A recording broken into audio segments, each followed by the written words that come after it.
Bonjour, nous allons parler du contacteur. Vous en avez vu dans les précédentes vidéos et dans les armoires électriques peut-être de votre atelier. Alors, on va ouvrir une armoire électrique et on va se rappeler ce que c'est qu'un contacteur. Ici, nous avons plein d'appareils électriques et les contacteurs se trouvent ici. Voilà le contacteur et quand vous le voyez fonctionner, vous verrez que la partie mobile ici vient s'enfoncer. Eh bien, on va essayer d'expliquer comment fonctionne et à quoi sert un contacteur. Suivez-moi.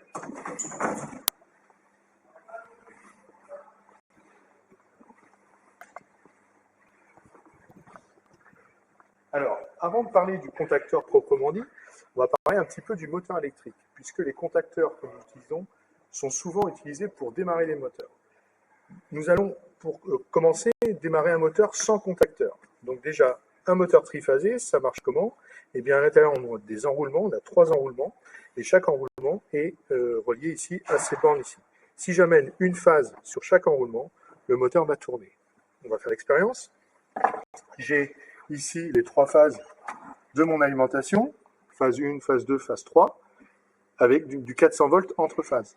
Donc je vais brancher en direct la phase 1 sur un des enroulements, la phase 2 sur un deuxième enroulement, la phase 3 sur un troisième, et la masse métallique du moteur qui sera reliée ici à la terre. Voilà.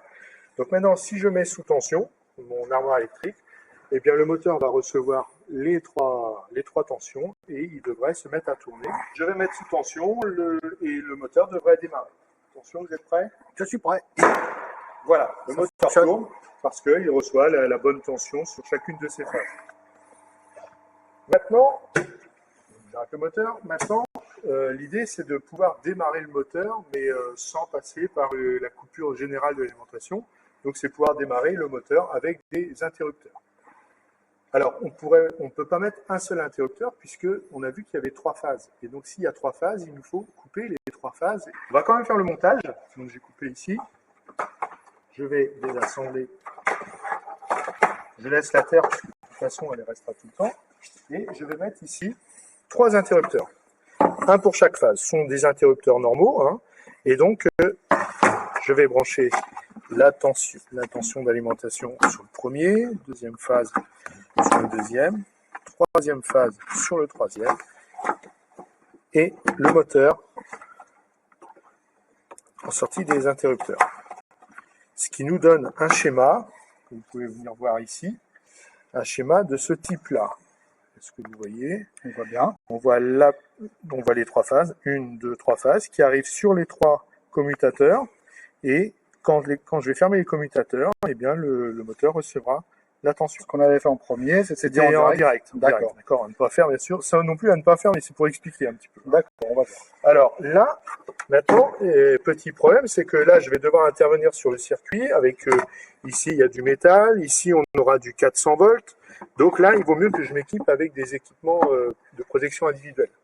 Donc je vais mettre les gants. Alors les gants ont déjà été testés juste avant le film, hein, donc ils sont En parfait état. En parfait état.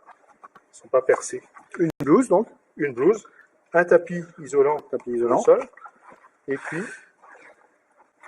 un casque anti-projection, parce que là, je vais devoir intervenir en présence de tension.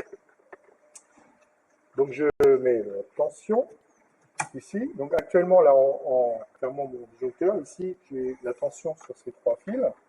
Et pour démarrer le moteur, il va falloir que je tourne les 3 boutons. Alors, attention, je tourne le premier bouton, une phase, il ne se passe rien. 2 phases, le moteur me grogne, mais il ne démarre pas.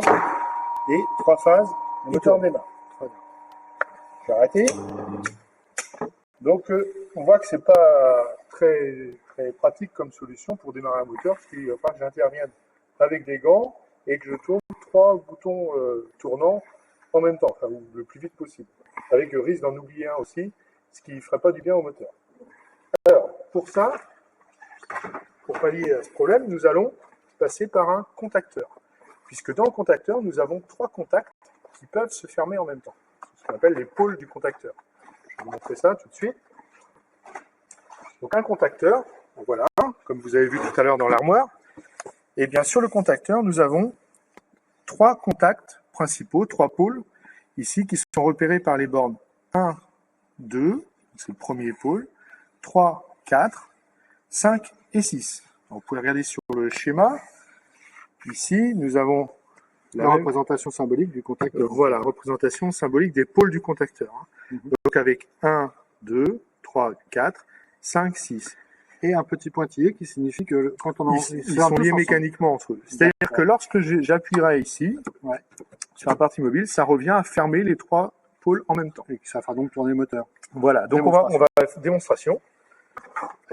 Donc, on coupe le courant.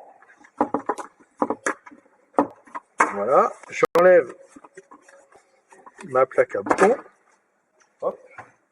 Et je vais brancher donc mon moteur comme ceci. Les trois phases qui passent sur 1, 3 et 5. 1, 3, 5.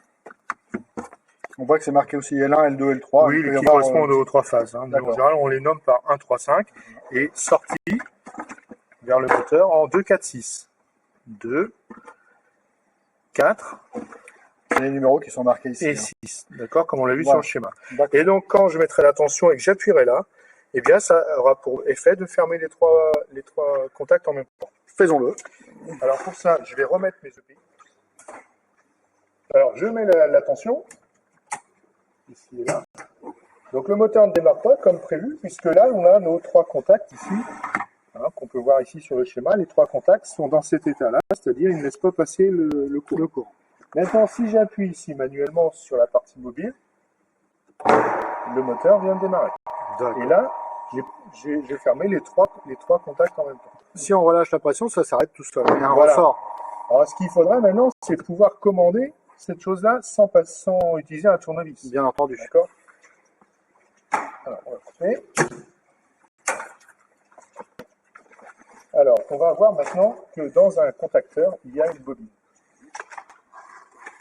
Une bobine électromagnétique qui produit un champ magnétique. On va voir ça plus tard, mais ce champ magnétique produit par la bobine aura pour effet d'attirer, donc de faire ce que j'ai fait tout à l'heure avec mon tournevis. Elle est où la bobine là-dedans? Alors la bobine, on ne la voit pas, mais les 2 extrémités de la bobine sont notifiées par A1 ici, entrée de la bobine, et A2, sortie de la bobine. Si on envoie une tension entre ces 2 vis, par exemple, voilà, elle produira un champ magnétique qui aura pour effet de produire un travail qui fera fermer les 3 contacts qu'on a vu tout à l'heure. Démonstration. Donc c'est une bobine en 24 volts sur ce contacteur. Pour ça, je vais devoir prendre... Pour fabriquer du 24 volts. Voilà, pour fabriquer du 24 volts, eh bien, il me faut un transformateur. On ne va pas trop s'étendre sur le transformateur. Lui, ce transformateur sera alimenté en 400 volts ici. C'est pratique, puisqu'on a justement du 400 volts. Donc, je vais l'alimenter en 400 volts.